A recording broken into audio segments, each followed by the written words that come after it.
ఈ రోజున ప్రభు మనకు కొన్ని విషయాలను నేర్పించాలని తలంచుతూ ఉంటున్నాడు. దయచేసి పరిశుద్ధ గ్రంథంలోంచి రాజుల రెండవ గ్రంథము 3వ అధ్యాయము 16వ వచనాన్ని చదువుతున్నాను. దయచేసి గమనించండి.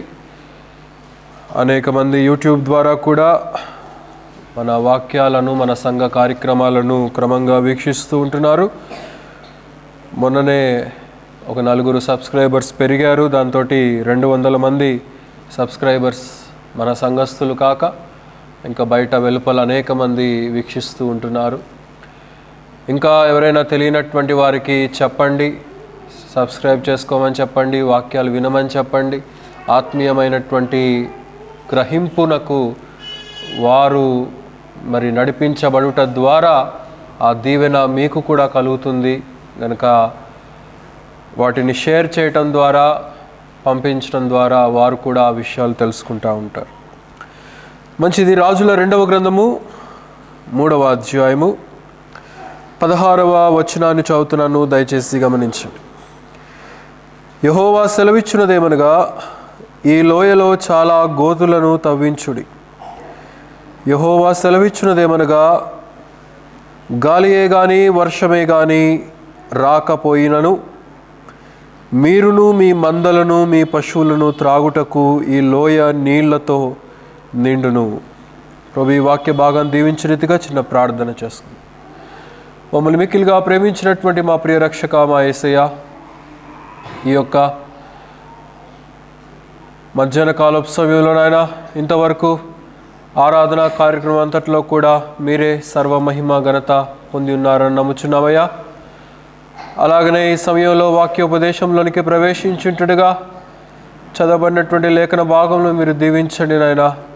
వాటిలో ఉండేటువంటి సత్యాలను గ్రహించేటువంటి నేర్పును మాకు దయచేయండి. పరిశుద్ధాత్మని యొక్క సహాయం ద్వారా మా హృదయాలకు, మా జీవితాలకు ఏ మాటలు అవసరమో వాటిని మీరే మాకు వినిపింపచేయుదురని యేసుక్రీస్తు వారి అతి శ్రేష్టమైనటువంటి నామములో స్తుతించి వేడుకొనుచున్నాము తండ్రి, ఆమేన్. ప్రభునందు ప్రియులారా, ఇక్కడ ఎలీషా గారు చేసినటువంటి ఒక అద్భుతము మనకిక్కడ వివరించబడతా ఉన్నది. అనేక సూచనలు, అనేక అద్భుతాలు ప్రవక్త అయినటువంటి ఎలీషా ఆయన జీవించినటువంటి కాలములో చేశాడు. ఎందుకంటే ప్రవక్త అయినటువంటి ఏలియా ద్వారా ఆత్మపూర్ణత పొందినటువంటి వాడుగా మరి అనేకమైనటువంటి కార్యాలు మరి ప్రజల పట్ల చేసినట్లుగా మనం దైవలేఖనాల ద్వారా చూడగలుగుతూ ఉంటున్నాం. అలాగే ఈరోజు కూడా కొన్ని అమూల్యమైనటువంటి సత్యాలను ప్రభు మనతో మాట్లాడాలని ఉద్దేశిస్తూ ఉంటున్నాడు. వినగలిగినటువంటి చెవులను మనకు అనుగ్రహించమని చెప్పి దేవుణ్ణి మనం అడగాలి. ప్రవక్త అయినటువంటి సమూయేలు షిలోహు మందిరంలో ఉండి మరి వినగలిగినటువంటి మనసును, చెవులను ఇవ్వమని చెప్పి ఆ మందిరంలో దేవుణ్ణి ఏ రీతిగా అయితే ప్రార్థించాడో మనము కూడా దేవుని సన్నిధిలో ఆ రీతిగా ప్రార్థించినప్పుడు మనం కూడా అనేక గొప్ప విషయాలను మనం తెలుసుకోగలం. కనుక ఇక్కడ దీని బ్యాక్గ్రౌండ్ ఏంటంటే, మనం చదివినటువంటి వచనాలలో ఒక అద్భుతము దాగి ఉన్నది. అయితే దేవుడు ఎలీషా ద్వారా ఒక మానవ అతీతమైనటువంటి మహత్తరమైనటువంటి కార్యము జరగబోతుంది అని చెప్పి ఇక్కడ మనకు తెలియచేస్తూ ఉంటున్నాడు. అయితే గతంలోనికి వెళ్ళి చూస్తే మరి ఇశ్రాయేలులకు రాజుగా యెహోరాము నియమించబడ్డాడు. యెహోరాము ఏలటం ఆరంభించిన తరువాత ఈ యెహోరాము ఎవరు అనంటే, రాజైనటువంటి అహాబుకు అలాగే యెజబెలుకు పుట్టినటువంటి కుమారుడు. అహాబు చనిపోయిన తరువాత యెహోరాము రాజ్య అధికారానికి వచ్చి రాజ్యాన్ని పరిపాలించడం ప్రారంభించాడు. అయితే అట్ ద సేమ్ టైం యూదా జనాంగానికి కూడా రాజుగా యెహోషాపాతు ఉంటున్నాడు. మరి మోయాబు రాజు అప్పటి వరకు ఇశ్రాయేలు రాజులకు సుంకము చెల్లిస్తూ వచ్చేటువంటి వాడు. మరి ఎప్పుడైతే అహాబు చనిపోయాడో ఇశ్రాయేలుకు రాజు మరి అహబు చనిపోయాడనేటువంటి గర్వంతో మోయాబు రాజు మరి ఇశ్రాయేలులకు తిరుగుబాటు చేసినట్లుగా మనం చరిత్ర ద్వారా గమనించవచ్చు. అయితే ఎప్పుడైతే తిరుగుబాటు చేశాడో, నేను సుంకం చెల్లించను, ఇశ్రాయేలు రాజు అయినటువంటి యెహోరాముకు నేను లోబడను అని చెప్పి ఎప్పుడైతే చెప్పేశాడో, ఈ మోయాబు రాజును ఓడించటానికి, మోయాబు ప్రాంతాన్ని మీద దండెత్తటానికి ఈ యెహోరాము సంకల్పించినట్లుగా మనం చూడగలుగుతూ ఉంటున్నాం. అయితే యెహోరాము ఒక్కడే సైన్యాన్ని తీసుకొని వెళ్లకుండా ఏం చేశాడంటే యెహోషాపాతుకు సమాచారాన్ని ఇచ్చాడు. ఎప్పుడైతే యెహోషాపాతు మరి ఆ 18వ సంవత్సరంలో ఏలటం ఆరంభించిన తరువాత, ఎప్పుడైతే యెహోషాపాతు ఇశ్రాయేలు రాజు అయినటువంటి యెహోరాము కూడా మోయాబు రాజు మీదకి దండెత్తటానికి వెళ్తున్నాడు, మరి మీరు కూడా వస్తారా అని చెప్పి సహాయం కోసం అడిగినప్పుడు యెహోషాపాతు యూదా రాజు ఏం చేశాడంటే, నేను నీ వాడను, నీ జనమే నా జనము, నా గుర్రాలే నీ గుర్రాలు, నా సైన్యమే నీ సైన్యము, గనక నేను నీకు సహాయం చేస్తాను అని చెప్పేసి యెహోరాముకు సహాయం చేయటానికి ముందుకు వచ్చినట్లుగా మనం చూడగలుగుతూ ఉంటున్నాం. అలాగే వీరితో పాటు 3వ రాజు ఏదోము రాజు అని చెప్పి రాయబడి ఉన్నది. అతని యొక్క పేరు రాయబడలేదు. కానీ అయితే 3 రాజులు, ఇశ్రాయేలీయుల రాజు యెహోరాము, యూదుల రాజు యెహోషాపాతు, అలాగే యోదోము రాజు, ఈ 3 రాజులు, 3 సైన్యాలు, 3 మరి కలిసి మోయాబు ప్రాంతాన్ని దండెత్తటానికి వారు ఉపక్రమిస్తున్నట్లుగా, వారు మరి ప్రారంభము అవుతున్నట్లుగా మనం ఇక్కడ చూడగలుగుతూ ఉంటున్నాం. అయితే ఈ యెహోరామును గురించినటువంటి ఒక చిన్న బ్యాక్గ్రౌండ్ చదివించాలి మీతోటి. దయచేసి ఇక్కడే 3వ అధ్యాయంలోని 1వ వచనం నుండి చదవండి. రాజుల 2వ గ్రంథంలోని 3వ అధ్యాయం 1వ వచనం నుండి చదవండి.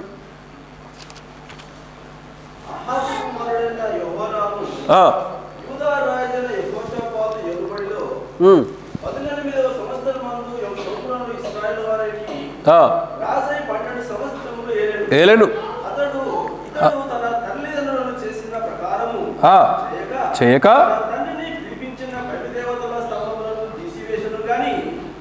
గమనించండి ఏమంటున్నాడో, బయలుదేవతలను తీసివేసెను గాని యెహోవా దృష్టికి చెడుతనము చేయుట మానియుండలేదు అని అంటూ ఉంటున్నాడు. కనుక ఇతడు కొంత మార్పు పొందాడు. ఈ యెహోరాము నామకార్థ క్రైస్తవులకు సాదృశ్యంగా కనబడతా ఉంటున్నాడు. మారామని చెప్పి మారనటువంటి స్వభావానికి గుర్తుగా మనకి ఇక్కడ కనబడతా ఉంటున్నాడు. అయితే ఇతడు కొంతవరకు మార్పు పొందాడు. ఏమంటున్నాడంటే, తన తల్లిదండ్రులు చేసిన ప్రకారము చేయక తన తండ్రి నిలిపిన బయలుదేవతా స్తంభములను తీసివేసెను, కానీ యెహోవా దృష్టికి చెడుతనము చేయుట మానక ఉండెను అని చెప్పి ఇక్కడ మనం చూస్తూ ఉంటున్నాం. మార్పు వచ్చింది కానీ పూర్తిగా రాలేదు. కొన్ని విషయాల పట్ల మార్పు కలిగింది, కొన్ని విషయాల పట్ల మార్పు కలగలేదు. దేవునిని వెంబడిస్తున్నాం అంటున్నారు కానీ సంపూర్ణంగా వెంబడించట్లేదు. ఎందుకంటే కొన్ని విషయాలలో వెనకంజ కలిగి ఉంటున్నారు కనుక, వెనుకబాటుతనాన్ని కలిగి ఉంటున్నారు కనుక అది ఏం చేస్తుందంటే ఆటోమేటిక్గా వీరిని పరిపూర్ణంగా అన్ని కార్యాలలో కూడా, సమస్త విషయాలలో కూడా, సమస్త ఆత్మీయతలో కూడా మరి దేవునితో బలంగా ఉండకుండా అవి అడ్డగించేవిగా కనబడతా ఉంటున్నాయి. అలాగే ఇశ్రాయేలుల రాజు అయినటువంటి యెహోరాము కూడా ఈనాడు క్రైస్తవ ప్రపంచంలో ఉండేటువంటి అనేక మంది మరి క్రైస్తవులు మారావని చెప్పి మారనటువంటి స్వభావం మారలేదు, మాట మారలేదు, చూపు మారలేదు, నడవడిక మారలేదు. కనుక ఇక్కడ అలాంటి యెహోవా దృష్టికి చెడుతనము కలిగినటువంటి వాడిగా యెహోరామును మనం ఇక్కడ చూడగలుగుతూ ఉంటున్నాం. గనుక అలాంటి విషయాల పట్ల క్రైస్తవులంగా మనం చాలా జాగ్రత్తగా ఉండాలి ప్రియులారా. అయితే 3 కూడా ప్రారంభమై ప్రయాణం ప్రారంభించారు. 3 రాజులు ఎవరెవరు?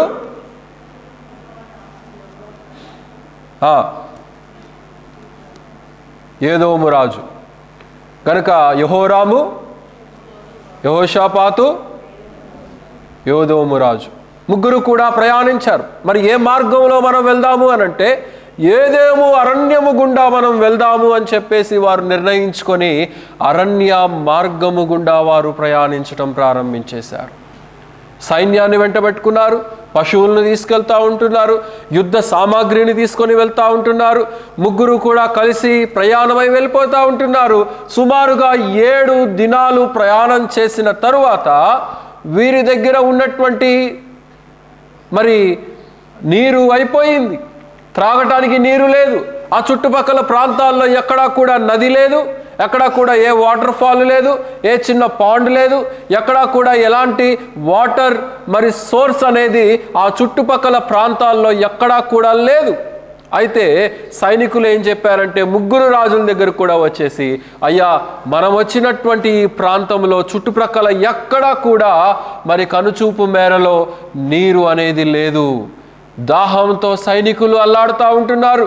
పశువులు మరి నీళ్లు లేక ఎండుతూ ఉంటున్నాయి.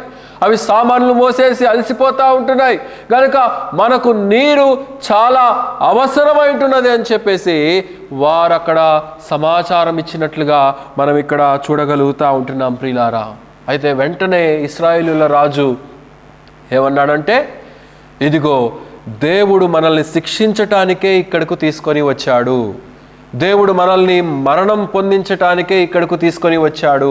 నీళ్లు లేవు, ఏమీ లేవు, మరి ఎలాగ మనము బ్రతికి బట్టగట్టగలం అని చెప్పేసి ఇశ్రాయేలు రాజు మరి చాలా ఈజీగా ఎవరి మీద నెట్టేస్తున్నాడు? నేరము దేవుని మీద నెట్టేస్తూ ఉంటున్నాడు. గమనించండి, చాలామంది చాలా సందర్భాల్లో క్రైస్తవులు అనబడినటువంటి వారే, విశ్వాసులు అనబడినటువంటి వారే అయినప్పటికీ కూడా మరి ఏదైనా ఒక చిన్న నెగిటివిటీ వస్తే చాలు, ఏదైనా ఒక చిన్న స్కేర్సిటీ వస్తే చాలు, అదిగో దేవుడు చేశాడు ఇట్లా, అదిగో దేవుడు తెలియకుండా మరి నేను ఎంత ప్రార్థన చేశాను, ఎంత విశ్వాసంగా ఉంటున్నాను, ఎంత భక్తిగా ఆరాధన చేస్తూ ఉంటున్నాను, ఎంత క్రమంగా నేను సంఘానికి వెళ్తూ ఉంటున్నాను, ఎంత క్రమంగా నేను ఎన్ని విషయాలలో దేవునికి నమ్మకంగా ఉంటున్నప్పటికీ కూడా అదిగో దేవుడు ఇలా చేశాడు అని చెప్పేసి చాలా సులువుగా నేరాన్ని నెట్టేస్తూ ఉంటారు. ఇక్కడ యెహోరాము కూడా అదే చేస్తూ ఉంటున్నాడు ప్రియులారా. దేవుడికి ఏమైనా ఇష్టమా అండి? దేవుడికి ఏమైనా ఇష్టమా మనకి నష్టం కలుగజేయటము? దేవుడికి ఏమైనా లాభం ఉంటుందా మనకు నష్టం కలుగజేయటం ద్వారా? మనం ఏమి నమ్మాలి అని అంటే, ఆయన కనుచూపు మన మీద ఉండుట వలన మనం బ్రతికి ఉన్నామనేది నమ్మాలి. ఆయన యొక్క హస్తము మన జీవితాల మీద ఉన్నది కనుక మనము నడిపించబడతా ఉంటున్నాం అనేది మనం నమ్మాలి. మనం రక్షించబడిన, ఆత్మీయంగా ఉన్న, సంఘంలో ఉన్న, అనేక విషయాలు మనం పొందుకుంటున్నా అన్ని విషయాల పట్ల కూడా దేవుని యొక్క దీవెన లేనిదే నా జీవితం మనుగడ ముందుకు కొనసాగదు అనేది మనం విశ్వసించవలసినటువంటి వారమై ఉంటున్నాం. ఈ యెహోరాము దేవుని మీద సరి అయినటువంటి అవగాహన లేనటువంటి వాడు. ఎందుకంటే తల్లిదండ్రులు సరి అయినటువంటి పెంపకంలో పెంచలా, తల్లిదండ్రులే అదుములైనటువంటి వారు, తల్లిదండ్రులే భక్తి లేనటువంటి వారు, తల్లిదండ్రులే బయలు దేవతలను ఆరాధించినటువంటి వారు, తల్లిదండ్రులే బయలు పూజలు చేసినటువంటి వారు, ప్రవక్తలను స్థాపించినటువంటి వారు. అలాంటి వారి యొక్క పెంపకంలో పెరిగినటువంటి ఈ యొక్క యెహోరాము కూడా దేవుని మీద సరి అయినటువంటి అవగాహన లేక చాలా ఈజీగా మాట్లాడుతూ ఉంటున్నాడు. ఏమని అంటే, దేవుడు మనల్ని నశింపచేయటానికే ఇక్కడకు తీసుకొని వచ్చాడు. ఈ మాట ఇంతకు మునుపు ఒకళ్ళు పలికారు. ఎవరండి? జ్ఞాపకం చేసుకుంటే, దేవుడే ఇది చేశాడు, ఇక్కడికి తీసుకొని వచ్చాడు మనల్ని అని చెప్పి. అలాగే ఇశ్రాయేలీయుల ప్రజలు కూడా దేవుడు మనల్ని చంపడానికే ఇక్కడికి తీసుకొని వచ్చేసాడని చెప్పేసి మాట్లాడారు. కనుక చాలా సులువుగా దేవుని మీద అవగాహన లేనటువంటి వారు మాట్లాడేటువంటి మాటలు ఇవి. వాక్యం చదివితే కదా, వాక్యంలో ఉన్నటువంటి విశిష్టతను అర్థం చేసుకుంటే కదా, వాక్యంలో ఉన్నటువంటి ఆత్మీయతను గ్రహించగలిగితే కదా. చాలామంది బైబిల్ను చాలా నీట్గా మెయింటైన్ చేస్తూ ఉంటారు. ప్రక్కనోడు అనుకోవాలి, అబ్బా ఎన్ని సంవత్సరాలైనా ఎంత క్రొత్త బైబిల్ గ్రంథం ఇది, పేజీ కూడా నలగలేదు బ్రదర్ మీ బైబిల్. ఎందుకంటే అసలు చదివితే కదా ఇంట్లో, అసలు చదివే అలవాటు ఉంటే బైబిల్ గ్రంథం చిరిగిపోవాలి మనం వాడే వాడకానికి. కనుక క్రొత్త బైబిల్ మెయింటైన్ చేసినంత మాత్రాన ఆత్మీయతను కూడా అంతే నీట్గా మెయింటైన్ చేస్తున్నట్టు కాదు. కనుక యెహోరాముకు దేవుని మీద అవగాహన లేదనేది మనకు అర్థమవుతా ఉంది. అయితే యూదా రాజు అయినటువంటి యెహోషాపాతు అన్నాడు, నువ్వు చెప్పిన మాటకు నేను అంగీకరించను, కానీ దేవుని ప్రవక్త ఎవరైనా ఇక్కడ ఉంటే నేను దేవుడు అసలు ఏమని సంకల్పిస్తున్నాడో నేను విచారణ చేయాలనుకుంటూ ఉంటున్నాను. దేవుని మనస్సులో ఈ ప్రయాణాన్ని గురించి, మనం సంకల్పించినటువంటి ప్రణాళికను గురించి, మనం చెయ్యాలనుకుంటున్నటువంటి దాన్ని గురించి అసలు దేవుని యొక్క ఆలోచన ఏంటో నేను గ్రహించాలనుకుంటూ ఉంటున్నాను. కనుక ఈ చుట్టుపక్కల ప్రాంతాల్లో ఎవరైనా దైవ భక్తి కలిగినటువంటి ప్రవక్త ఎవరైనా ఉన్నారా అని చెప్పి ఆరా తీయటం ప్రారంభించినట్లుగా మనం చూడగలుగుతూ ఉంటున్నాం. యెహోరాములాగా సులువుగా ఓన్ అండర్స్టాండింగ్కి రాలేదు, ఓన్ అవగాహనకు రాలేదు. దైవ ఆలోచన ఏంటో గ్రహించాలనుకుంటా ఉంటున్నాడు. సామెతల గ్రంథం త్రిప్పండి, 3వ అధ్యాయం 5వ వచనం. సామెతల గ్రంథము 3వ అధ్యాయము 5వ వచనం.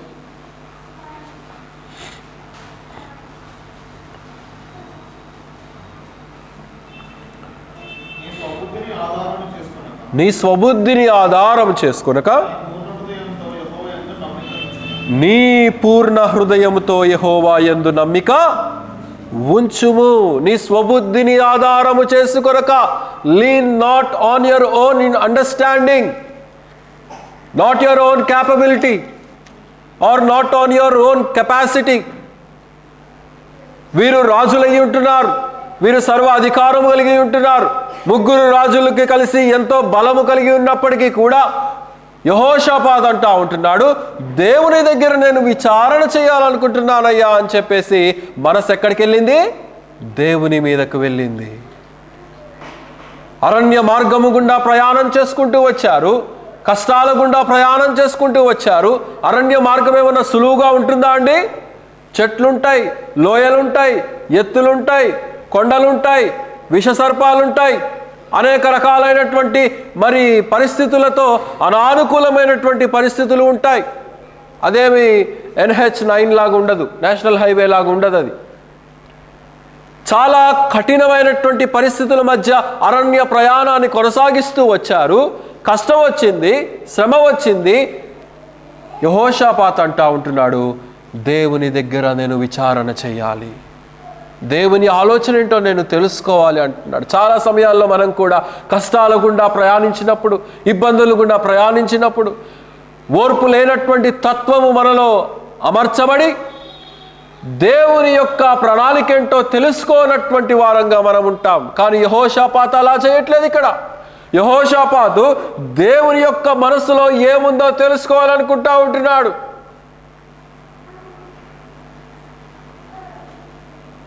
ఒక మాట చదవండి, పరమగీతాల గ్రంథము 8వ అధ్యాయము 5వ వచనం త్రిప్పండి. పరమగీతముల గ్రంథము 8వ అధ్యాయము 5వ వచనం.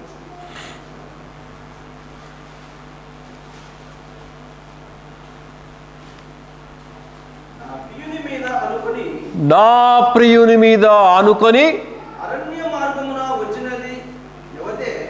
చాలండి, నా ప్రియుని మీద నేను ఆనుకొందును. కనుక ప్రయాణం చేసినటువంటి ప్రయాణాలు ఎలాంటివైనా కానీ, జీవిత మార్గాలు ఎలాగున్నా కానీ, మనము ఎప్పుడూ కూడా ప్రియుని మీద, మన ప్రభువైనటువంటి యేసు క్రీస్తు వారి మీద మన జీవితాలను ఆనుకొని నడిపించుకోవలసినటువంటి వారమై ఉంటున్నాం. ఈ లోకపు అర్హతలు కాదు, ఈ లోకపు క్యాపబిలిటీస్ కాదు. లోకంలో ఉన్నతమైనటువంటి ఉద్యోగాలున్నా, అది స్టేట్ గవర్నమెంట్ అయినా, సెంట్రల్ గవర్నమెంట్ అయినా, ప్రైవేట్ ఉద్యోగాలైనా, సాఫ్ట్వేర్ అయినా, హార్డ్వేర్ అయినా, ఏవేరైనా కానీ అది మన మానవ ఆలోచన మీద ఆధారపడినటువంటిదిగా మన జీవితాలను మనం నడిపించుకోకూడదు ప్రియులారా. యెహోషాపాతు చక్కటి అనుభవాన్ని మనకు నేర్పిస్తూ ఉంటున్నాడు. అయితే ఎప్పుడైతే ఆ మాట అన్నాడో యెహోరాము అంగీకరించాడు, ఏదోము రాజు కూడా దానికి అంగీకరించాడు. మారు మాట్లాడలేదు యెహోషాపాతు చెప్పినటువంటి మాటకు. దేవుని దగ్గరికి వెళ్దాం, దేవుని సన్నిధికి వెళ్దాం, దేవుని సహవాసానికి వెళ్దామయ్యా అని చెప్తే నీవన్నట్టే మనం వెళ్దాము అని చెప్పేసి అంగీకరించారు. కొన్ని సందర్భాల్లో విశ్వాసులు అంగీకరించారు, దేవుని మాట అంగీకరించారు, దేవుని సేవకుల మాట అసలే అంగీకరించారు. ఎందుకంటే వారికే తెలుసు సమస్తము, మాకు తెలియందా అని చెప్పేసి ఓన్ క్యాపబిలిటీ మీద ఆధారపడతా ఉంటారు. కానీ యెహోషాపాతు అలాగా ఆధారపడలేదు ప్రియులారా.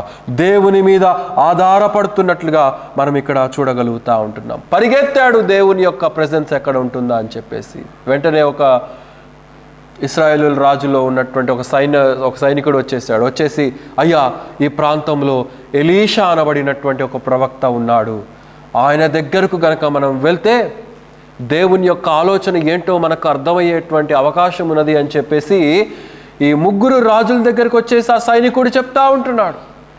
చెప్పినప్పుడు గమనించండి, 11వ వచనంలో చదవండి, 3:11.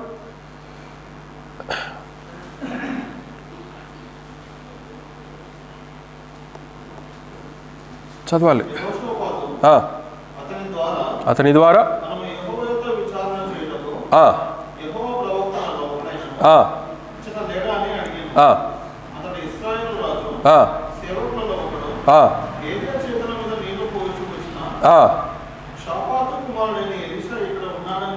ఎలీషా ఇక్కడ ఉన్నాడని చెప్పగా యెహోషాపాతు గనుక దేవుని దగ్గరికి వెళ్ళేటువంటి మార్గము మనకు దొరికిందని యెహోషాపాతు చెప్తా ఉంటున్నాడు. కనుక దేవుని దగ్గరికి వెళ్ళాలనుకునేటువంటి మనస్సు ముందు మనకు ఉంటే ఆ మార్గము కూడా కల్పించబడుతుంది. మనకు మనసే లేకపోతే మార్గాలన్నీ కూడా ఆటంకపరచబడతా ఉంటాయి, ఏ మార్గము కూడా లభించదు. ముందు మనకు మనసు ఉండాలి, దేవుని మీద మనసు ఉండాలి, దేవుని సహవాసం మీద మనసు ఉండాలి, దేవుని ప్రజల మీద మనసు ఉండాలి, దేవుని సంఘం మీద మనసు ఉండాలి అనేది మనం ఇక్కడ గ్రహించాలి ప్రియులారా. అయితే ఇశ్రాయేలీయుల యొక్క రాజు, అలాగే యూదుల రాజు, యోదోము రాజు 3 కూడా కలిసి మరి ఎక్కడికి వెళ్తున్నారంటే ఎలీషా దగ్గరకు ప్రయాణించి వెళ్తూ ఉంటున్నారు, దేవుని సన్నిధికి వెళ్తూ ఉంటున్నారు. చాలామంది దేవుని సన్నిధికి రారు, కానీ పాస్టర్ గారే వాళ్ళ ఇంటికి రావాలి. వీళ్ళు రారు, వీళ్ళ ఇళ్లలో కూర్చుంటారు, పాస్టర్ గారు మాత్రం వాళ్ళ ఇంటికి రావాలి. ముందు మనం దేవుడి దగ్గరికి వెళ్ళాలా, దేవుడు ముందు మన దగ్గరికి రావాలా? చెప్పండి గట్టిగా. పొద్దున్న బ్రేక్ఫాస్ట్ చేసి రాలేదా? ఆకలి అవుతున్నట్టుంది, 1 గంట అవుతున్నేసరికి. ఎవరెవరి దగ్గరికి వెళ్ళాలి? చాలా కన్ఫ్యూజింగ్గా చెప్తున్నారు. త్రిపండి యాకోబు పత్రిక 4వ అధ్యాయం 7వ వచనం నుండి చదవండి. యాకోబు పత్రిక 4:7. కాబట్టి దేవునికి లోబడి ఉండుడి, అపవాదిని ఎదిరించుడి, దేవుని యొద్దకు రండి,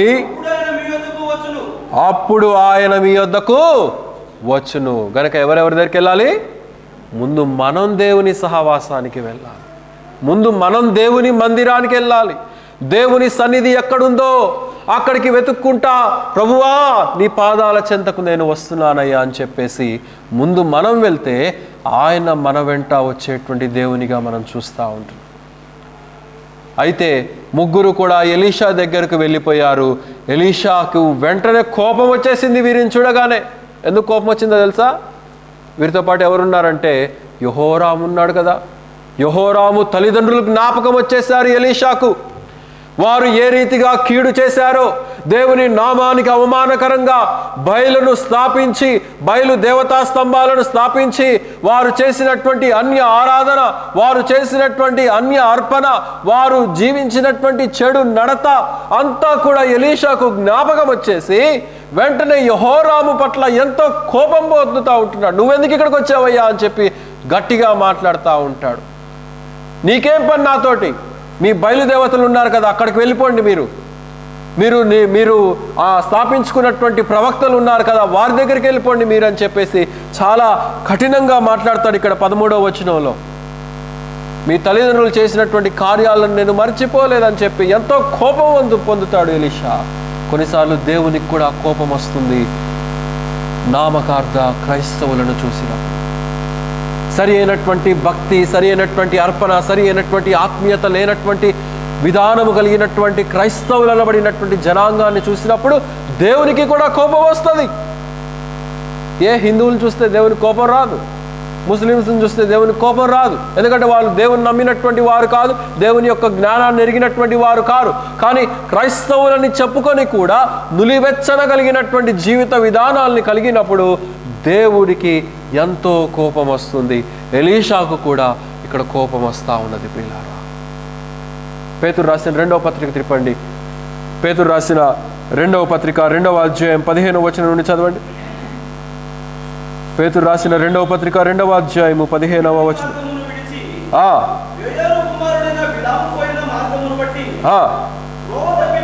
త్రోవ త్రప్పిపోయి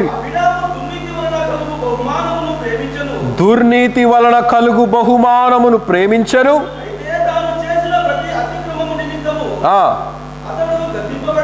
గనుక చాలండి, గనుక గద్దింపు, దేవుని యొక్క గద్దింపు, అక్రమమైనటువంటి మార్గములో నడిచేటువంటి వారికి, సరి అయినటువంటి ఆత్మీయమైనటువంటి జీవిత విధానము లేనటువంటి వారికి దేవుని గద్దింపు ఉంటుంది. ఎలీషా కూడా యెహోరామును రాజైనప్పటికీ కూడా నీ యొక్క పెంపకం ఏంటో నాకు తెలుసయ్యా, నీ తల్లిదండ్రులు చేసినటువంటిది ఏంటో నాకు తెలుసు అని చెప్పేసి చాలా ఉద్రేకంగా మాట్లాడుతూ ఉంటాడు పిల్లలు.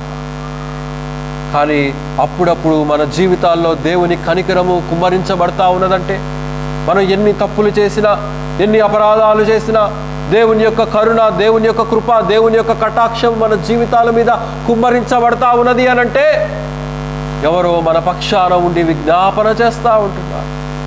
అది మన తల్లిదండ్రులు కావచ్చు, మన అన్నదమ్ములు కావచ్చు, మన అక్క చెల్లెళ్ళు కావచ్చు, మన సంఘము కావచ్చు, ఎవరైనా కానీ మన పక్షాన ఉండి గోజాడేటువంటి ఒకరు ఉన్నారు కనుక అనేక సందర్భాల్లో మనం చేసేటువంటి అపరాధాలకు శిక్ష వెంటనే రావట్లేదు. ఆ విషయాన్ని మనం గ్రహించేటువంటి వారముగా మనం ఉండాలి ప్రియులారా. కనుక నువ్వెందుకు నా దగ్గరికి వచ్చావు అని చెప్పి మాట్లాడుతూ ఉంటాడు. మాట్లాడి అంటాడు, ఈ యెహోషాపాతే గనక ఇక్కడ లేకపోతే, యూదా రాజు అయినటువంటి యెహోషాపాతు సమక్షంలో గనక నీవు గనక లేకపోయినట్లయితే నేను అసలు నీ మొహం కూడా చూసేవాడిని కాదు. అసలు యెహోషాపాతును బట్టి నిన్ను నా సన్నిధిలో ఉండనిస్తున్నానని చెప్పంటాడు. చూడండి ఆ మాటలు 14వ వచనం. ఎలీషా ఇట్లా, నేను ఎవరి సన్నిధిని నేను నిలబడి ఉన్నానో ఇశ్రాయేలు దేవుడైన యెహోవా జీవముతోడు యూదా రాజైన యెహోషాపాతును నేను గౌరవము చేయని ఎడల నిన్ను చూచుటకైనను లక్ష్యము చేయుటకైనను ఒప్పకపోదును అని చెప్పంటా ఉంటున్నాడు. అసలు నీ మొహం చూడటం కూడా నాకు ఇష్టం లేదు, నీవు కనుక యెహోషాపాతుతో కనుక రాకపోయినట్లయితే అని చెప్పేసి ఎలీషా మాట్లాడుతూ ఉంటాడు. దానికి కారణం ఏంటంటే వాడి యొక్క ప్రవర్తన, యెహోరాము యొక్క జీవిత విధానం, యెహోరాము యొక్క దుర్నీతి, యెహోరాము యొక్క చెడు నడత. దేవుని దృష్టికి చెడు నడతగా ఉంటున్నాడు, ప్రవక్త దృష్టికి చెడు నడతగా ఉంటున్నాడు. కనుక అతడు ఆ రీతిగా గద్దింపును పొందినటువంటి వాడిగా మనం ఇక్కడ చూడగలుగుతా ఉంటున్నాం. అయితే 15వ వచనం గమనించండి, చదవండి 15వ వచనం.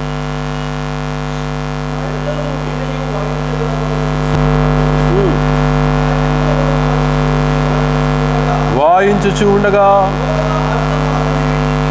యెహోవా హస్తం అతని మీదకి వచ్చెను. ఈయన ప్రవక్త కాదా?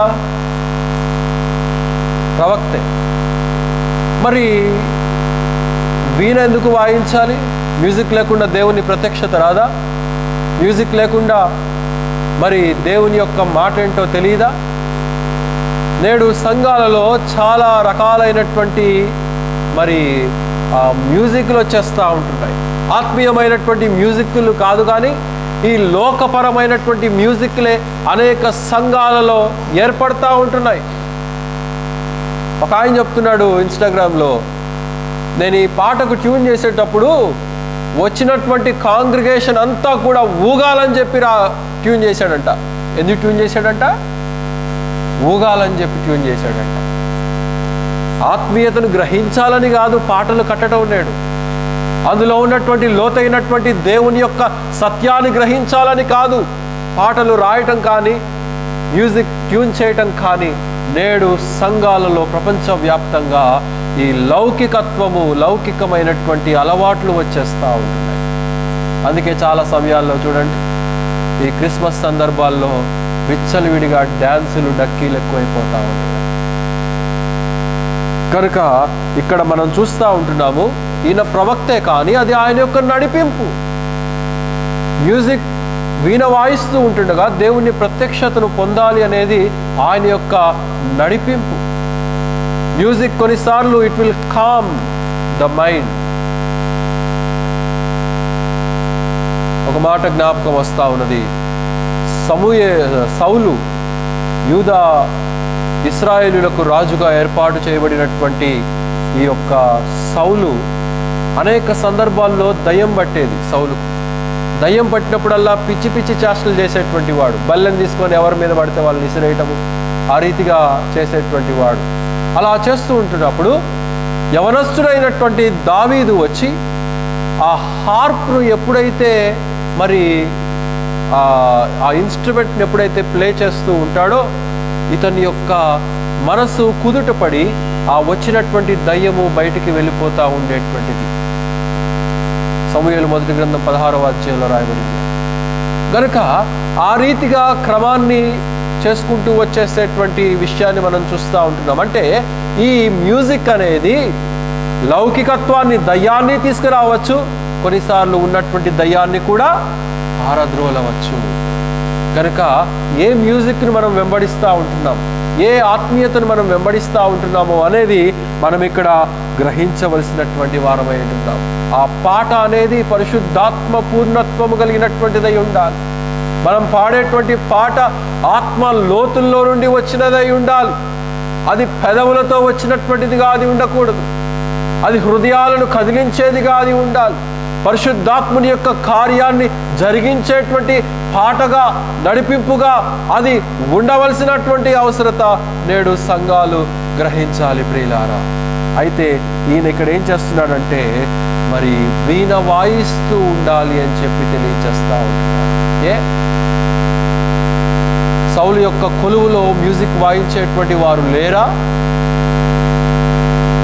సౌలు యొక్క కొలువులో మ్యూజిక్ వాయించే వాళ్ళు ఉండక మన ఇళ్లలో ఉంటారా?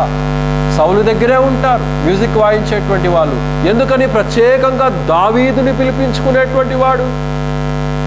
ఎందుకని దావీదు యొక్క మ్యూజిక్ ప్లే చేస్తేనే సౌలులో ఉన్నటువంటి దురాత్మ వెళ్ళిపోయేది? అంటే సౌలుకు ఉన్నటువంటి ఆత్మీయమైనటువంటి ప్రత్యక్షత అలాంటిది. ఆ యొక్క దావీదు వాయించేటువంటి వాయింపునకు ఉన్నటువంటి ప్రత్యేకత అది. సౌలు ఎప్పుడైతే ఆ యొక్క మ్యూజిక్ వింటాడో దయ్యము వెళ్ళిపోయేటువంటిదిగా మనం ఇక్కడ చూడగలుగుతాం. కొలస్సీయులకు రాసిన పత్రిక 3వ అధ్యాయం 16వ వచనం. కొలస్సీయులకు రాసిన పత్రిక 3వ అధ్యాయం 16వ వచనం.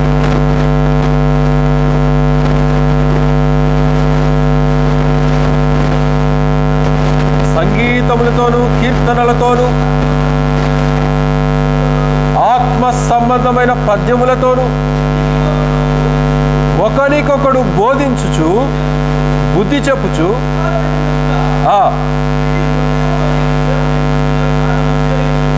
గానము చేయుచు,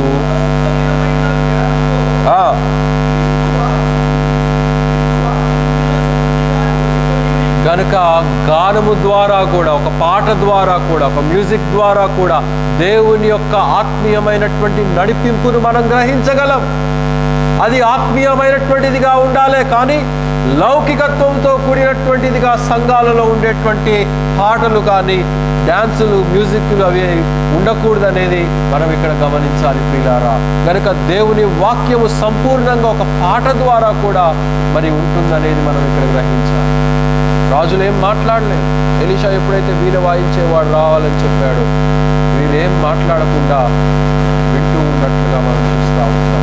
చదవండి 16వ వచనం.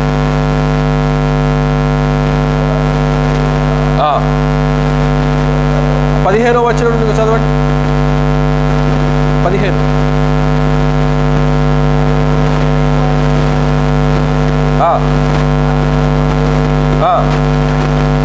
వాయించుచూ ఉండగా యెహోవా హస్తం అతని మీదకు వచ్చెను గనుక ఈ మాట చెప్తున్నాడు. ఏంటంటే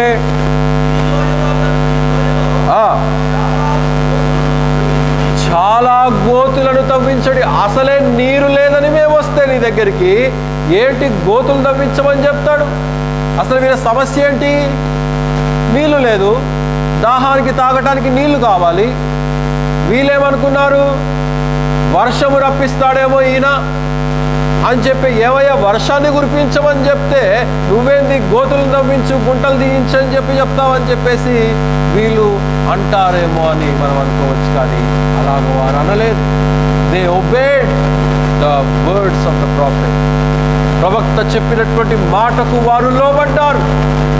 రాజులైనప్పటికీ, జ్ఞానము కలిగి ఉన్నప్పటికీ, సైన్యము కలిగి ఉన్నప్పటికీ కూడా ప్రవక్తను ఎదిరించినటువంటి వారుగా వారు అక్కడ లేరు. కానీ లోబడి వారు గుంటలు తీయించినట్లుగా, గోతులను తవ్వించినట్లుగా ఇక్కడ మనం చూడగలుగుతా ఉంటున్నాం.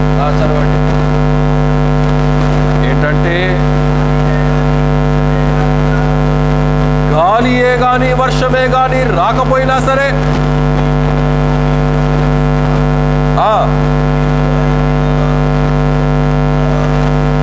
అది విశ్వాసపు అనుభవం. ఆ గోతులను తవ్వించి నీళ్లు వచ్చేంత వరకు ఎదురు చూడటం అనేది ప్రార్థనకు గుర్తుగా మనకు కనబడతా ఉన్నది.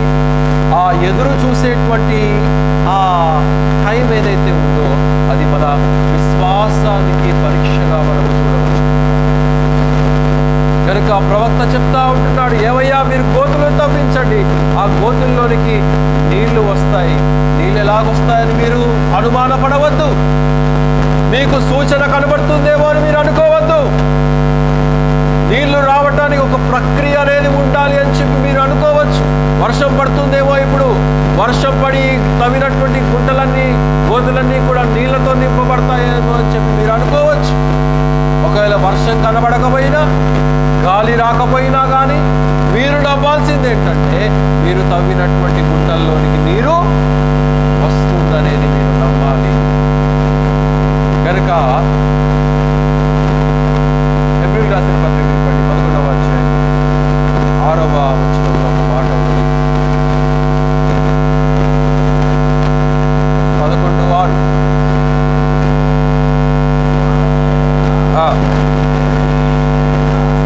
అసాధ్యము దేవుని యొద్దకు వచ్చువాడు ఆయన ఉన్నాడనియు తన్ను వెనుకు వారికి ఫలము దయచేయువాడని నమ్మవలెను కదా. కనుక దేవుని దగ్గరికి వెళ్ళేటప్పుడు ఏం నమ్మాలంట? ఫలము దయచేస్తాడనేటువంటి నమ్మిక మనం కలిగి ఉండాలి, విశ్వాసాన్ని కలిగి ఉండాలి. ప్రక్కనే 4వ అధ్యాయం ఇక్కడే రాజుల 2వ గ్రంథంలోనే మనం గమనిస్తాము. ఒక విధవరాలు మనకు కనబడతా ఉంటుంది. భర్త దేవుని ప్రవక్తే, దేవుని నమ్మినటువంటి వాడే, అయినప్పటికీ కూడా ఎందుకనో ఆర్థిక ఇబ్బందులు వచ్చేసాయి. అనేక మంది అప్పులు వారి ఇంటి దగ్గరికి వచ్చేసి పిల్లల్ని తీసుకొని వెళ్ళిపోతా ఉంటున్నారు బానిసలుగా అనేసి అంటే ఈమె వెంటనే ప్రవక్త అయినటువంటి ఎలీషా దగ్గరికి వెళ్ళిపోయి అయ్యా అయ్యా అప్పులు వారు నా గుమ్మం దగ్గరికి వచ్చేసారు. నేను కనుక ఇప్పుడు నా భర్త చేసినటువంటి అప్పును కనుక నేను తీర్చకపోయినట్లయితే నా పిల్లలను వారు దాసులుగా తీసుకొని వెళ్ళిపోతారయ్యా, నీవు తప్ప నాకు ఇక ఆధారము లేదని చెప్పి విశ్వాసంతో ఆమె ప్రవక్త దగ్గరికి వచ్చింది.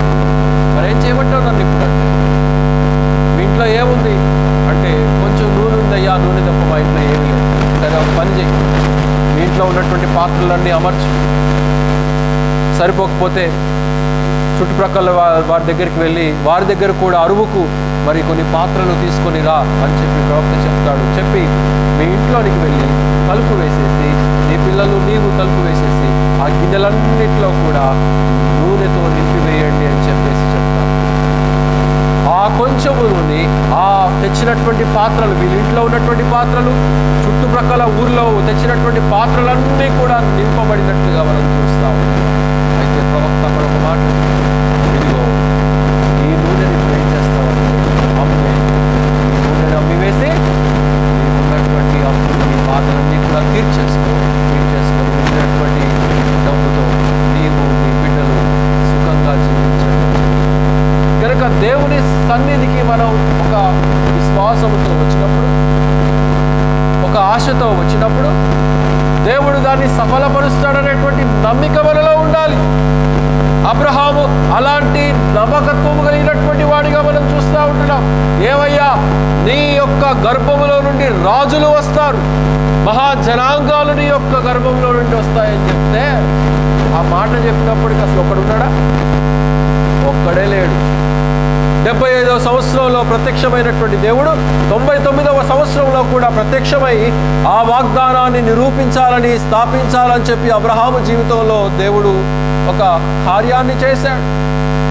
చదవండి ఆదికాండం 17వ అధ్యాయం. ఆదికాండం 17వ అధ్యాయం మొదటి వచనం నుండి చదవండి.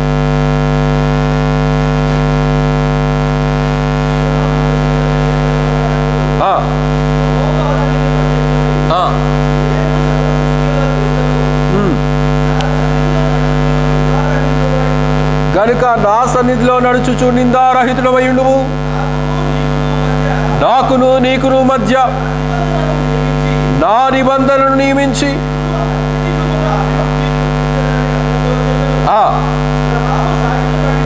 సాగిలపడి ఉండగా దేవుడు అతనితో మాట్లాడి చేసి ఉన్నాను, నీవు అనేక జనములకు తండ్రివి అవుదువు, మరియు చాలండి. కనుక అసలు ఒక్కడే లేడయ్యా అని చెప్పి ఏడుస్తూ ఉంటే, ఇదేంటి అనేక జనాలకు తండ్రిగా ఉంటాడు? 12వ అధ్యాయంలో అదే మాట అంటాడు, 15వ అధ్యాయంలో అదే మాట అంటాడు, 17వ అధ్యాయానికి వచ్చినా కానీ అదే మాట అంటాడు. ఏంటని చెప్పి Abraham he never doubted the word of God. మనము అనేక సందర్భాల్లో అనేకమైనటువంటి వాటిని కోల్పోవడానికి కారణం ఏంటంటే వి డౌట్. మన మీద మనకు నమ్మకం లేదు, దేవుని వాక్యం మీద నమ్మకం లేదు. రోమిలకు రాసిన పత్రిక 4వ అధ్యాయం 17వ వచనం. రోమిలకు రాసిన పత్రిక 4వ అధ్యాయము 17వ వచనం. పడుకొని తాను విశ్వసించిన దేవుని ఎదుట, అనగా మృతులను సజీవుడిగా చేయువాడును,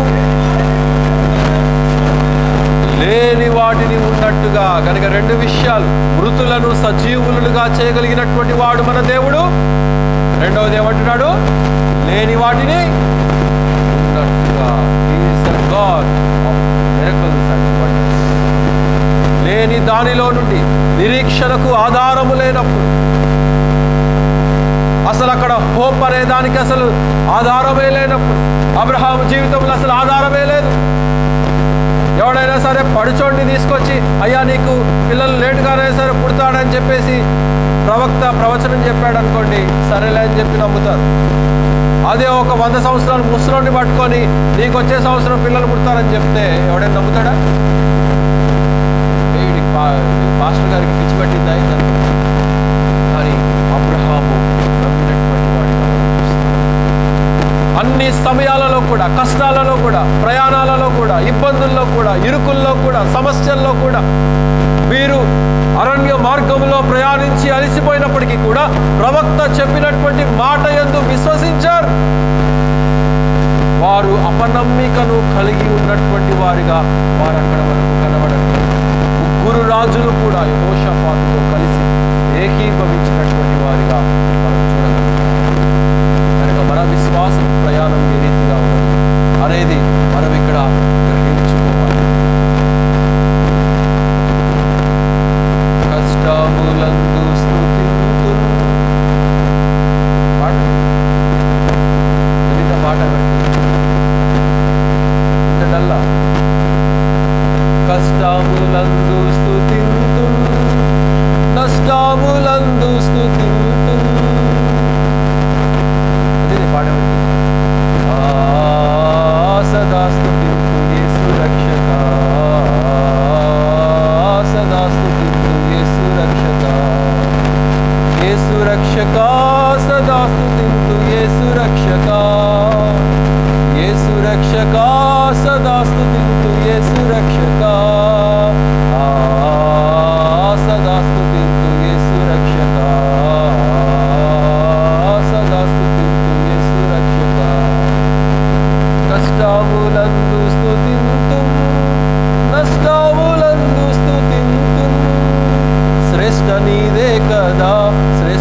కూడా ఎటువంటి పరిస్థితుల్లోనైనా సరే మనము దేవునిని స్తుతించే వారమై ఉండాలి, దేవునిని గణపరిచే వారమై ఉండాలి.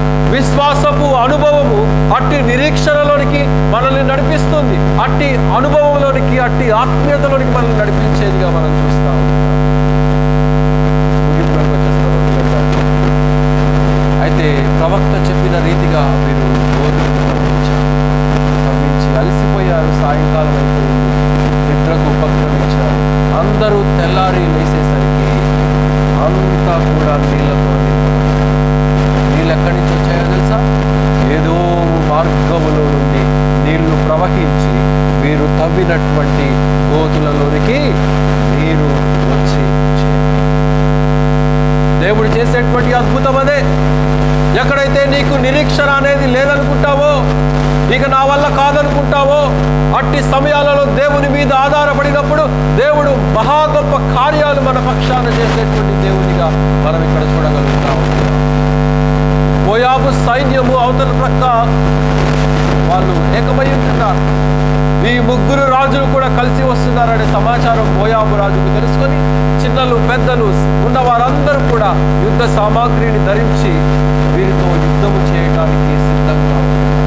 వీరు తెల్లారి లేసేసరికి ఆ సూర్యపు కిరణాలు ఈ వచ్చినటువంటి నీటి మీద పడ్డప్పుడు, ఉదయకాలం సూర్యుడు ఎలాగుంటాడు? ఎర్రగా ఉంటాడు, అవునా? ఒక రకమైనటువంటి రెడ్డిష్గా కనబడతా ఉంటుంది. తెల్లారి లేస్తే కదా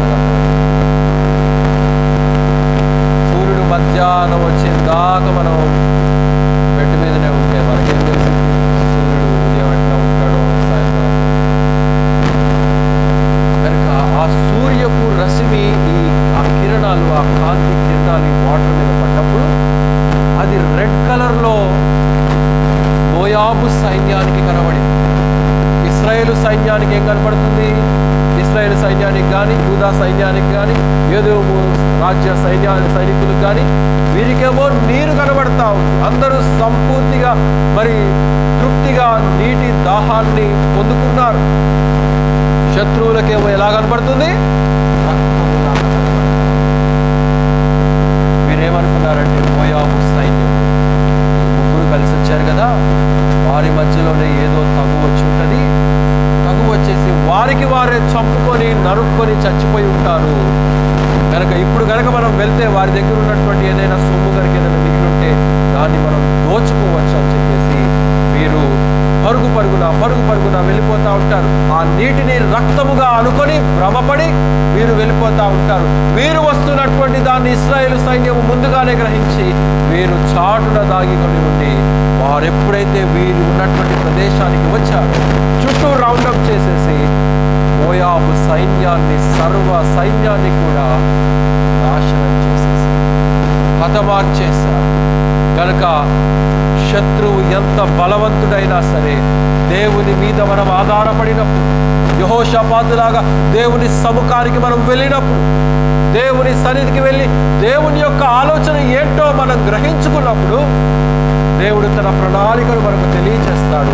తెలియచేయటం మాత్రమే కాదు, ఆ తెలియచేసినటువంటి దాంట్లో నుండి గొప్ప విజయాన్ని మనకు అనుగ్రహిస్తాడు అనేది మనం ఇక్కడ గ్రహించాలి. ఒక్క యెహోషాపాతు చూపించినటువంటి విధేయత ద్వారా ఎవరెవరు ఆశీర్వాదం పొందారు? యెహోరాము ఆశీర్వాదం పొందాడు, యోదోము రాజు కూడా ఆశీర్వాదం పొందినట్లుగా ఇక్కడ మనం చూడగలుగుతాం. దానికి కారణం వారి యొక్క విధేయత. నీ కుటుంబంలో ఒక్క వ్యక్తి చూపించినటువంటి విధేయత ద్వారా కొన్ని మెతుకులు, ఆశీర్వాదపరమైనటువంటి మెతుకులు ఇతరుల మీద కూడా పడతాయి. వాళ్ళకి లోబడక. కనుక యెహోషాపాతు చూపించినటువంటి మాదిరిని మనం కూడా నేర్చుకోవలసినటువంటి వారమే. యెహోరామేమో నామకార్థ క్రైస్తవానికి వారు మనస్సు సరిగ్గా లేనటువంటి వారికి సంకేతంగా కనబడతా ఉంటారు. ఈ యొక్క యెహోషాపాతేమో ఒక మంచి విశ్వాసికి గుర్తుగా మనకు కనబడతారు. వారు జీవించినటువంటి ఆ యొక్క క్రమం ఏదైతే ఉందో, వారు ప్రయాణించినటువంటి ప్రయాణం ఏదైతే ఉందో, వారు వెళ్ళినటువంటి మార్గము మన జీవిత మార్గానికి గుర్తుగా మనం చూస్తూ ఉంటాం. వారు నిరీక్షించినటువంటి నిరీక్షణ వృధా కాలేదు. God got a great blessing from which there was no hope. నిరీక్షణకు ఆధారం లేనటువంటి దానిలో నుండి ఒక గొప్ప నిరీక్షణను ఇచ్చాడు. నీటిని ఇచ్చాడు దాహానికి, శత్రువులను కూడా వీరికి చేతికి అప్పగించేశాడు. 23వ కీర్తనలు అంటాడు కదా, నీవు నా గిన్నెను నిండి చేసి. కనుక మన జీవితాలు కూడా ఆ రీతిగా మరి నిండినటువంటి అనుభవంలో ఉండాలి అంటే మనం లోబడాలి, విధేయత చూపించాలి, దేవుని మార్గము కొరకు మనం పరిగెత్తే వారమై ఉండాలి. అప్పుడు గొప్ప దీవెన అనుభవాలు మనకు దేవుడు అనుగ్రహించిన గాక. అందరూ కూడా తలలు వచ్చినట్లయితే ముగింపు ప్రార్థన మనం చేసుకుంటాం. మమ్మల్ని మిక్కిలిగా ప్రేమించినటువంటి మా ప్రియ రక్షక మా యేసయ్య, ఈ మధ్యాహ్న కాలం సమయంలో నాయన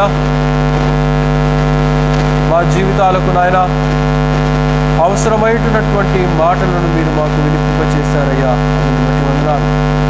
అలనాడు 3 రాజులు, ఇశ్రాయేలు రాజు అయినటువంటి యెహోరాము, యూదుల రాజు అయినటువంటి యెహోషువపాతు, అలాగే యోదోము రాజు, 3 కూడా కలిసి మోయాబు రాజును మరి ఆక్రమించాలని చెప్పి వారు ప్రయాణం చేశారు.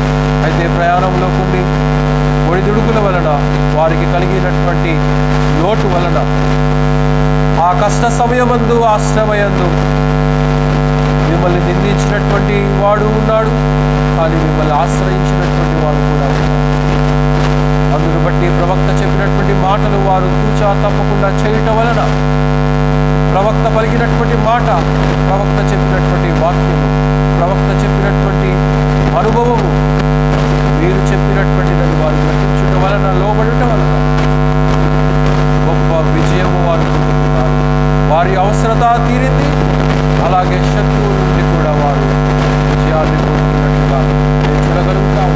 నేడు కూడా మా అనుదిన జీవితాలలో అనేకమైనటువంటి ఒడిదుడుకుల మధ్య మేము ప్రయాణించవలసినటువంటి వారంగా ఉంది. అయితే మా విశ్వాసాన్ని మేము పోగొట్టుకోకుండా, అబ్రహాము కనుక ఏ రీతికైతే మీ యందు నమ్మిక ఉంచాడో, విశ్వసించాడో, ఆ విధవరాలు ఏ రీతిగా అయితే మరి ప్రవక్త చెప్పినటువంటి మాటను బట్టి విశ్వసించి, యెహోషువపాతు, ఆ 2 రాజులు కూడా ప్రవక్త చెప్పినటువంటి మాటను ఏ రీతికైతే లోబడ్డారు, తద్వారా మేము కూడా మా జీవితాల్లో ప్రతి విషయమును కూడా మీకు లోబడి ఉన్నటువంటి వారంగా ఉండగలుగుతాం. ఈ సంవత్సరాంతంలోనైనా కానీ మేము ఇకనైనా ఒక మంచి మార్పును పొంది మీ కొరకు ఒక మంచి అర్పణ కలిగినటువంటి జీవితాలను కలిగి ఉండడానికి సహాయం అనుగ్రహించమని ప్రార్థన చేయవచ్చు. అలాగే యూట్యూబ్ ద్వారా కూడా అనేక మంది ఈ సత్యవాక్యాలను వీక్షిస్తుండగా వారిని, వారి కుటుంబాలను, వారి బిడ్డలను నిండాలుగా దీవించి, ఇంకా అనేక మంది ఈ యొక్క సత్యాలను గ్రహించడానికి సహాయం అనుగ్రహించి, యెహోరాము లాంటి జీవిత విధానం ఇంకా ఎవరైనా జీవిస్తున్నట్లయితే, మీ దృష్టికి చెడు నడత కలిగినటువంటి జీవిత విధానాన్ని ఇంకా ఎవరైనా కలిగినట్లయితే, అట్టి వారిని అట్టి విషయాల నుండి విడుదల చేసి మిమ్మల్ని వెంబడించేటువంటి కృపను దయచేయమని ప్రార్థన చేయండి. ఈ మధ్యాహ్న కాలం సమయంలో కూడా చేరి వచ్చినటువంటి ప్రియ సంఘాన్ని నిండాలుగా దీవించండి, బలపరచండి. ప్రతి కుటుంబాన్ని బలపరచండి నాయన. మీ యొక్క దీవెన ఆశీస్సులతో నింపమని ప్రార్థన చేయొచ్చు. ప్రతి వారు వారి యొక్క ఉద్యోగాలలో, రాకపోకల్లో కాపుదలను అనుగ్రహించమని ప్రార్థన చేయొచ్చు. అలాగనే ఎవరి బిడ్డలు ఉంటున్నారు నాయన, కుడిముఖ కానీ ఎడముఖ కానీ తొలగినటువంటి మంచి జీవిత విధానాన్ని మీరు వారికి అనుగ్రహించండి. నైట్ డ్యూటీలు చేస్తున్నటువంటి బిడ్డలు ఉంటున్నారు, వారికి కావాల్సినటువంటి సమయోచితమైనటువంటి ఆరోగ్యాన్ని దయచేయండి. విదేశాల్లో ఉంటున్నటువంటి మా సంఘ బిడ్డలను కూడా మీరు కనికరించమని ప్రార్థన చేయండి. ఈ సంవత్సరాంతంలో ప్రతి ఒక్కరూ కూడా నాయన తమ యొక్క విశ్వాసాన్ని కాచుకొని ఒక నూతనమైనటువంటి విధానంలో, నూతన సంవత్సరం వరకు ఎదురు చూసేటువంటి కృపను, జ్ఞానాన్ని మీ బిడ్డలకు అనుగ్రహించమని ప్రార్థన చేయండి. మధ్యాహ్న కాలం తిరిగి మీ బిడ్డలందరూ కూడా వారి వారి గృహాలకు వెళ్ళవలసి మీ యొక్క దీవెన ఆశీస్సులతో నింపి ముందుకు నడిపించి మీరే మహిమ పొందుతారు. యేసుక్రీస్తు వారి యొక్క అతి శ్రేష్టమైనటువంటి నామంలో స్తుతించి ప్రార్థించి తండ్రి ఆమేన్. మన తండ్రి అయినటువంటి దేవుని యొక్క ప్రేమ, మన ప్రభువు మన రక్షకుడైనటువంటి యేసుక్రీస్తు పరిశుద్ధాత్ముని యొక్క అన్యోన్య సహవాసము